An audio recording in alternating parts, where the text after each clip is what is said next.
Namaku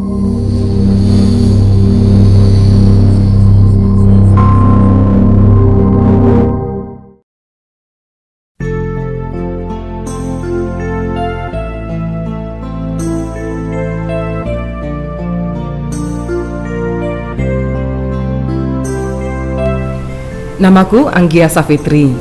Usiaku saat ini 17 tahun. Aku anak paling sulung. Saat ini aku tinggal di Cimanggu Lamping, RT 04 RW 014, Kelurahan Kedung Waringin di Kecamatan Tanah Sereal, Kota Bogor. Sosok Umi bagiku adalah segalanya. Tidak bisa kubayangkan apabila sedikit pun Umi jauh dariku. Sejak usia 4 bulan, ayah telah meninggalkan aku dan Umi, dan hingga saat ini aku sama sekali belum pernah merasakan sentuhan seorang ayah. Padahal di hati kecilku, aku ingin sekali bertemu dengan ayah. Aku sangat merindukan suara merdu ayah memanggilku. Sayangnya mimpiku ini harus kupendam jauh di lubuk hati yang paling dalam. Tidak bisa dipungkiri, dalam satu babak kehidupanku yang kutakutkan adalah bertemu dengan ayah. Tapi sekarang, rasa itu berbalik. Aku harus menerima kehidupan ini apa adanya dan tanpa sosok seorang ayah. Nama aku Anggia Safitri, sekolah di SMK Bogor Middle School kelas 12. Kegiatan sehari-hari itu sekolah dan sama kegiatan organisasi di luar. Kan kehidupan di rumah itu cuma aku sama ibu, tapi sebenarnya aku tuh nggak pernah ngasih sayang bapak. Itu pun lagi baik. Udah tinggal aku masih kandungan. Bapak itu udah ninggalin Umi semenjak Anggi umur 7 bulan. Anggi pun dirawat oleh Umi, oleh kakaknya Umi gitu. Sampai sekarang Anggi sudah ini. Dulu itu Anggi takut, seorang bapak itu takut gitu. Jadi ketemu Anggi, ini loh bapak Anggi seperti ini. Anggi nggak mau gitu. Karena Anggi takut, karena takutnya apa? Karena dari awal emang nggak ada sosok seorang ayah di rumah gitu. Semenjak Anggi udah sekolah, udah mulai TPA ngaji gitu. Anggi baru paham, oh ini loh seorang ayah. Walaupun yang nggak pernah ngerasain Anggi, tapi Anggi itu menghargain gitu. Dia tuh bakal jadi walinya nanti Anggi nikah gitu. Anggi sekolah, Anggi mulai dari kecil sekolah SD, SMP sampai SMA tuh dibiayain semua Umi. Ya, alhamdulillahnya dengan kemauan Anggi, semangat Anggi terus belajar dan alhamdulillah mendapat prestasi. Di SD pun mendapatkan prestasi dan beasiswa gitu. Mulai dari kelas 1 sampai kelas 4 itu nggak berhenti-berhentinya prestasi, alhamdulillah. Dan lanjut ke SMP, di SMP pun alhamdulillah peringkatnya 1, 2, 3 sampai Anggi masuk di BMS ini. Dan di BMS pun kelas 1 sampai kelas 2 itu alhamdulillah ke 1 terus gitu. Dan sekarang Anggi jabatan sebagai ketua OSIS di BMS ini. Dan semenjak banyaknya kegiatan mulai di SMA BMS ini dan mungkin kehidupan masalah ekonomi, Anggi kalau jujur Umi itu bukan yang nggak pernah ngasih uang, tapi selalu ngasih uang gitu. Karena uang yang Umi kasih itu selalu Anggi simpan buat apa? Karena Anggi pikir gini, kehidupan bukan hanya sekali, kehidupan bukan hanya sehari ini aja. Kita jangan kumpulkan uang buat hari ini, tapi esok pun kita masih hidup gitu. Biaya Anggi jajan bagaimana, mungkin Anggi transportasi sekolah gimana gitu, pulsa gimana gitu. Kebetulan Anggi ini senang bisnis. Sekarang Anggi aja jualan pulsa. Dari keuntungan pulsa itu bisa Anggi buat jajan, buat isi pulsa, bisa buat membeli apa yang Anggi mau tanpa minta kepada Umi. Dan alhamdulillah banyak yang membantu Anggi dan keluarga. Kami sangat bersyukur kepada anak BMS yang telah membantu Anggi, yang dari segi beasiswa atau SPP bisa kurang seperti itu. Kehidupan bukan hanya sekali. Kehidupan terus-menerus berjalan. Suka dan duka kulalui bersama Umi. Dengan biaya seadanya dan bekerja apa adanya yang penting halal, Umi sanggup menghantarku duduk di kelas 12 SMK Bogor Muhyiddin School, dan walau hanya menjadi seorang tukang cuci baju yang penghasilannya pun tidak seberapa. Rumah tangga, dia itu nyuci di rumah orang gitu. Dengan pendapatannya pun, kalau dibilang pendapatan sama pengeluaran itu nggak balance gitu. Pendapatan Umi itu kerja, yang setahu Anggi, seminggu itu dia kerja 3 hari, tapi dibayar itu per minggu 60.000. Berarti kalau sebulan 240.000 gitu ya.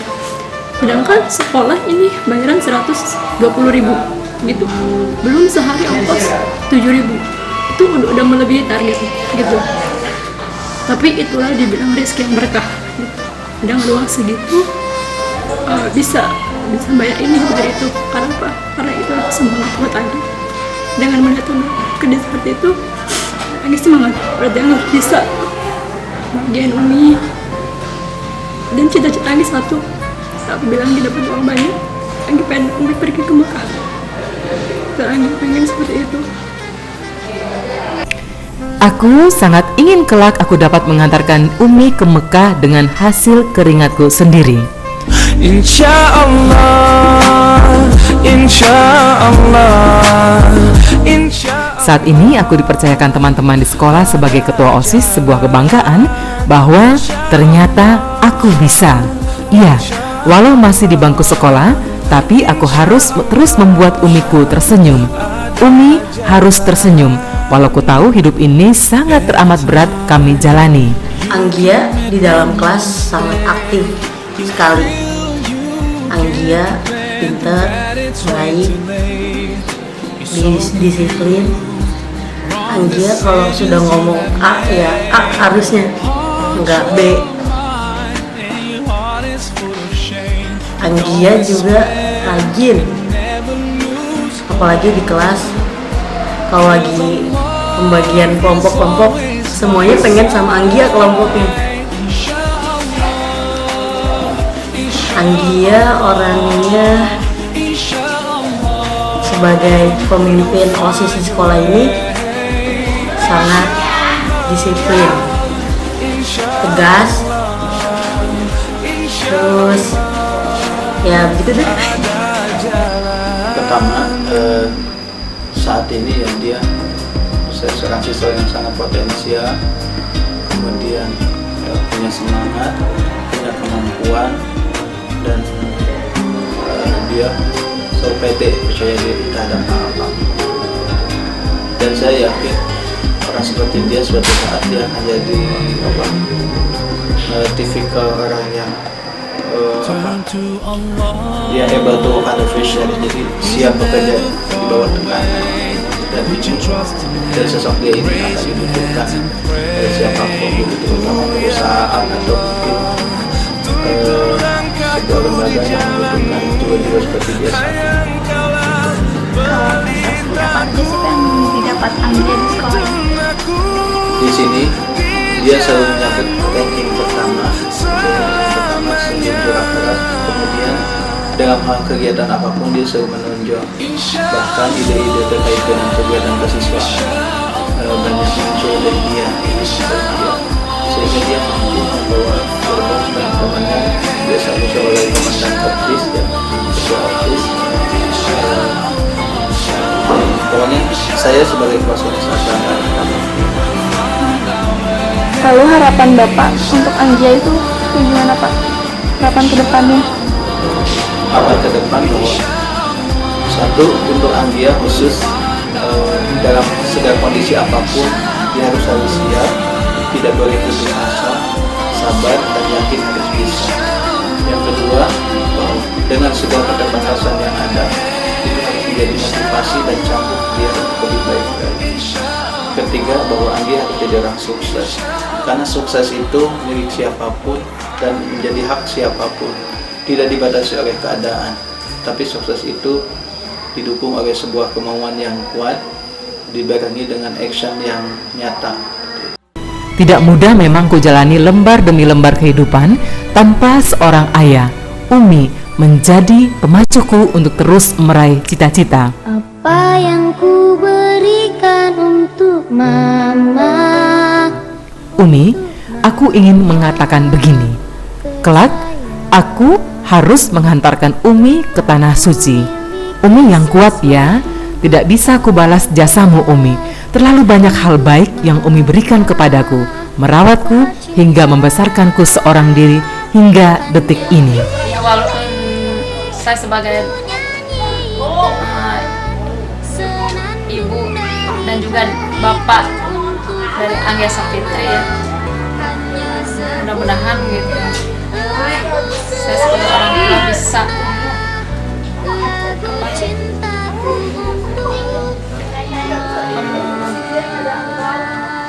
membanggakan untuk Anggia gitu, bisa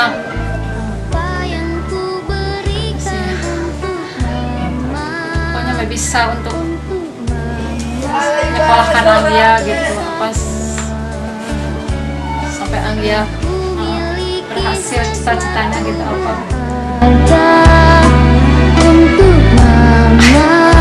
Cita-cita Anggia selain Anggia memberikan umur ke tanah suci, pengen menjadi manajer gitu, pengen jadi seorang motivator, pengen menjadi inspirator buat orang-orang, dan yang paling pengen itu bisa menjadi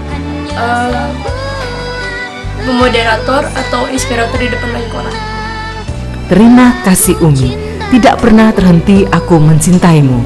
Terima kasihku takkan pernah terhenti padamu Umi.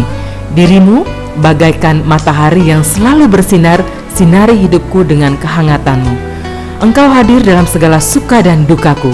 Pemandangan paling indah di bawah bentangan langit berbintang adalah melihat seorang ibu, melihat seorang Umi bahagia.